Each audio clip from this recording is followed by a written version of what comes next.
ಜಮ್ಮು ಕಾಶ್ಮೀರದ ದೋಡಾದಲ್ಲಿ ಭೀಕರ ದುರಂತವೊಂದು ನಡೆದು ಹೋಗ್ಬಿಟ್ಟಿದೆ. ಇನ್ನು ದೋಡಾದಲ್ಲಿ ಇರುವಂತಹ ಈ ಕಂದಕಕ್ಕೆ ಉರುಳಿದೆ ಸೇವಾ ವಾಹನ. ಜಮ್ಮು ಕಾಶ್ಮೀರದ ಏನು ದೋಡಾದಲ್ಲಿ ಭೀಕರ ದುರಂತ ಆಯಿತು. ಈ ದೋಡಾದಲ್ಲಿ ಕಂದಕಕ್ಕೆ ಉರುಳಿದೆ ಸೇನಾ ವಾಹನ. ಇನ್ನು ಕಂದಕಕ್ಕೆ ಉರುಳಿದ ಪರಿಣಾಮವಾಗಿ ಸ್ಥಳದಲ್ಲಿ ಸಾವನ್ನಪ್ಪಿದ್ದಾರೆ ಸೈನಿಕರು. 10 ಮಂದಿ ಸೈನಿಕರು ಸಾವನ್ನಪ್ಪಿರುವಂತಹ ಮಾಹಿತಿ ಲಭ್ಯವಾಗಿದೆ.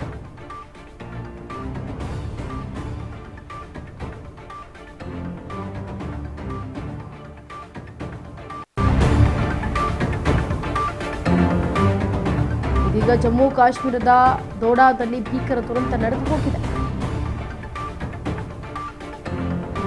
ದೋಡಾದಲ್ಲಿ ಕಂದಕಕ್ಕೆ ಉರುಳಿದೆ ಸೇನಾ ವಾಹನ. ಹಾಗಾಗಿ 10 ಮಂದಿ ಸೈನಿಕರು ಸಾವನ್ನಪ್ಪಿದ್ದಾರೆ ಅನ್ನೋ ಮಾಹಿತಿ ಲಭ್ಯವಾಗ್ತಾ ಇದೆ.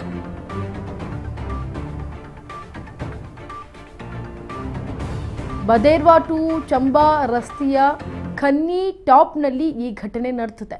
17 ಸಿಬ್ಬಂದಿಯನ್ನ ಹೊತ್ತೊಯ್ತಾ ಇದ್ದಂತಹ ಈ ಸೇನಾ ವಾಹನದಲ್ಲಿ ಏನು ಜಮ್ಮು ಕಾಶ್ಮೀರದ ದೋಡಾದಲ್ಲಿ ಭೀಕರ ದುರಂತ ಆಗೋಯ್ತು. ಈ ದೋಡಾದಲ್ಲಿ ಕಂದಕಕ್ಕೆ ಉರುಳುಬಿಟ್ಟಿದೆ ಸೇನಾ ವಾಹನ. ಹಾಗಾಗಿ ಕಂದಕಕ್ಕೆ ಉರುಳಿರುವಂತಹ ಪರಿಣಾಮದಲ್ಲಿ ಸ್ಥಳದಲ್ಲಿ ಸಾವನ್ನಪ್ಪಿದ್ದಾರೆ.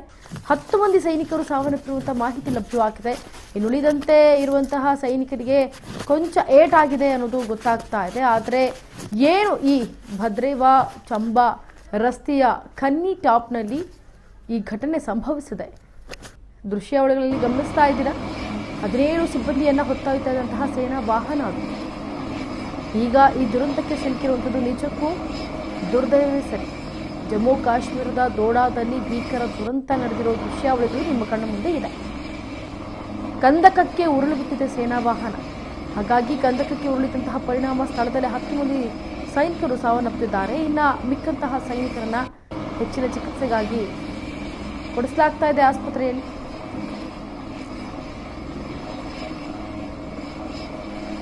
ಇನ್ನೂರು ಅಡಿ ಆಳದ ಕಂದಕಕ್ಕೆ ಉರುಳಿಬಿಟ್ಟಿದೆ ಸೇನಾ ವಾಹನ.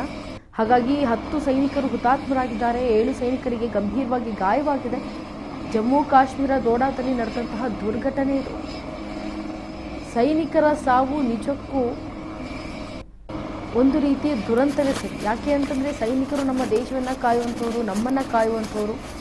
ಈಗ ಈ ರೀತಿಯಾದಂತಹ ದುರಂತಕ್ಕೆ ಒಳಗಾದಾಗ ನಿಜಕ್ಕೂ ಆಕ್ರಂದನ ಮುಗಿಲು ಮುಟ್ಟುತ್ತೆ. ಅದು ಅವ್ರ ಮನೆಯವರು ಅಂತಲ್ಲ, ಯಾರೇ ಆಗಿರಬಹುದು, ಭಾರತದಲ್ಲಿ ಯಾರೇ ಆಗಿದ್ರೂ ಕೂಡ ಆಕ್ರಂದನ ಮುಗಿಲು ಮುಟ್ಟೇ ಮುಟ್ಟುತ್ತೆ. ಯಾಕಂದರೆ ಜಮ್ಮು ಕಾಶ್ಮೀರದ ದೋಡಾದಲ್ಲಿ ನಡೆದಂತಹ ಈ ಭೀಕರ ದುರಂತದಲ್ಲಿ 10 ಸೈನಿಕರು ಹುತಾತ್ಮರಾಗಿದ್ದಾರೆ. 7 ಸೈನಿಕರಿಗೆ ಗಾಯಗಳಾಗಿದೆ. ಇನ್ನು ಚಾಲಕನ ನಿಯಂತ್ರಣ ತಪ್ಪಿ 200 ಅಡಿ ಆಳದ ಕಂದಕಕ್ಕೆ ವಾಹನ ಬಿದ್ದಿದೆ. ಸೇನೆ ಮತ್ತು ಪೊಲೀಸರು ಜಂಟಿ ರಕ್ಷಣಾ ಕಾರ್ಯಾಚರಣೆ ನಡೆಸಿದ್ದಾರೆ. ರಕ್ಷಣಾ ಕಾರ್ಯಾಚರಣೆ ವೇಳೆ 4 ಸೈನಿಕರ ದುರ್ಮರಣವಾಗಿದೆ. ಇನ್ನು ಗಾಯಗೊಂಡಿದ್ದಂತಹ ಇತರ 9 ಸೈನಿಕರಿಗೆ ಚಿಕಿತ್ಸೆಯನ್ನು ಕೊಡಲಾಗ್ತಾ ಇದೆ. ಗಂಭೀರ ಗಾಯಗೊಂಡವರು 7 ಜನ ಇದ್ದಾರೆ. ಆ 7 ಸೈನಿಕರಿಗೂ ಚಿಕಿತ್ಸೆ ಕೊಡಿಸಲಾಗ್ತಾ ಇದೆ. ನೋಡಿ, ಎತ್ತರದ ಪೋಸ್ಟ್ ಕಡೆಗೆ ಹೋಗ್ತಾ ಇದ್ದಾಗ ಈ ದುರ್ಘಟನೆ ನಡೆದು ಹೋಗಿದೆ. ಚಾಲಕನ ನಿಯಂತ್ರಣ ತಪ್ಪಿ ಹೋಗಿದೆ. 200 ಅಡಿ ಆಳದ ಕಂದಕಕ್ಕೆ ಬಿದ್ದುಬಿಟ್ಟಿದೆ ವಾಹನ. ಇನ್ನು ಸೇನೆ ಮತ್ತು ಪೊಲೀಸರು ಇಬ್ಬರೂ ಸೇರಿ ಜಂಟಿ ಕಾರ್ಯಾಚರಣೆ ನಡೆಸ್ತಾ ಇದ್ದಾರೆ. ರಕ್ಷಣಾ ಕಾರ್ಯಾಚರಣೆಯನ್ನು ನಡೆಸ್ತಾ ಇದ್ದಾರೆ. ಈ ರಕ್ಷಣಾ ಕಾರ್ಯಾಚರಣೆ ವೇಳೆ 4 ಸೈನಿಕರು ದಾರುಣವಾಗಿ ಸಾವನ್ನಪ್ಪಿದ್ದಾರೆ. ನಿಜಕ್ಕೂ ಇದು ದುರ್ದೈವ. ಇನ್ನು ಉಳಿದಂತಹ ಸೈನಿಕರು ಯಾರು ಗಾಯಗೊಂಡಿದ್ರು, ಆ 9 ಗಾಯಗೊಂಡಂತಹ ಸೈನಿಕರಿಗೆ ಈಗ ಚಿಕಿತ್ಸೆ ನಡೀತಾ ಇದೆ. ಇನ್ನು ಮತ್ತೊಂದು ಕಡೆ 7 ಗಂಭೀರವಾಗಿ ಗಾಯಗೊಂಡಂತಹ ಸೈನಿಕರಿಗೆ ಉಧಂಪುರ್ಗೆ ಶಿಫ್ಟ್ ಮಾಡಲಾಗಿದೆ. ಉಧಂಪುರಗೆ ಶಿಫ್ಟ್ ಮಾಡಲಾಗಿದೆ. ಅವನ್ನೆಲ್ಲರೂ ಕೂಡ ಯಾರು ಗಂಭೀರವಾಗಿ ಏಟಾಗಿದೆ ಸೈನಿಕರಿಗೆ 7 ಮಂದಿಗೆ ಅವರನ್ನು ಇನ್ನು ವಿಶೇಷ ಚಿಕಿತ್ಸೆಗಾಗಿ ಉಧಂಪುರಗೆ ಮಿಲಿಟರಿ ಆಸ್ಪತ್ರೆ ಅದು, ಆ ಆಸ್ಪತ್ರೆಗೆ ಕರೆದುಕೊಂಡು ಹೋಗಲಾಗಿದೆ.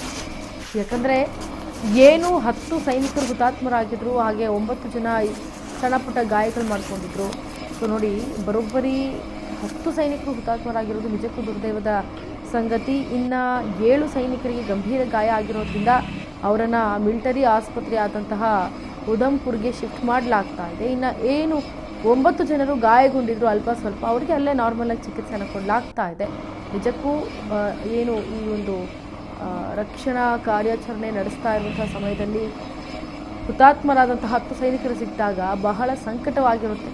ಏಕೆಂದರೆ ಸೈನಿಕರು ನಮ್ಮ ದೇಶವನ್ನು ಕಾಯುವಂಥವರು, ನಮ್ಮ ಬೆನ್ನೆಲುಬಾಗಿ, ನಮ್ಮ ದೇಶದ ಬೆನ್ನೆಲುಬಾಗಿ ನಿಂತಿರುವಂತಹ ಸೈನಿಕರು ಇವತ್ತು ಹುತಾತ್ಮರಾಗಿದ್ದಾರೆ. 17 ಸಿಬ್ಬಂದಿಯನ್ನು ಹೊತ್ತು ಹೋಯ್ತಾ ಇದ್ದಂತಹ ಈ ಸೇವಾ ಏನಿದೆ, ಸೇನಾವನ್ನು ಹೊತ್ಕೊಂಡು ಹೋಗ್ತಾ ಇದ್ದಂತಹ ಈ ವಾಹನ ಏಕಾಏಕಿ ಉರುಳಿ ಬಿಟ್ಟುಬಿಟ್ಟಿದೆ, ಕಂದಕಕ್ಕೆ ಉರುಳಿ ಹೋಗಿದೆ. ಹಾಗಾಗಿ ಈ ಉರುಳಿದಂತಹ ಪರಿಣಾಮದಲ್ಲಿ ಸ್ಥಳದಲ್ಲೇ ಸಾವನ್ನಪ್ಪಿರುವುದು ನಿಜಕ್ಕೂ ದುರ್ದೈವದ ಸಂಗತಿಯೇ ಸರಿ.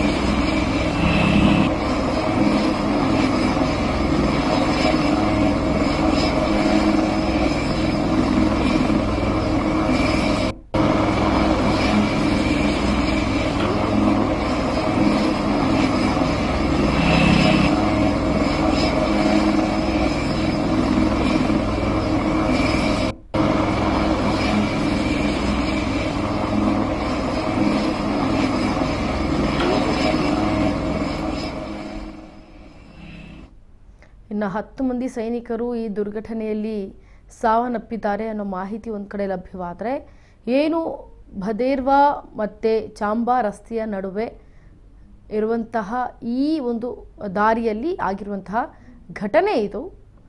17 ಸಿಬ್ಬಂದಿಯನ್ನು ಹೊತ್ತೊಯ್ತಂತಹ ಸೇನಾ ವಾಹನ ಇದೀಗ ಆಹುತಿಗೆ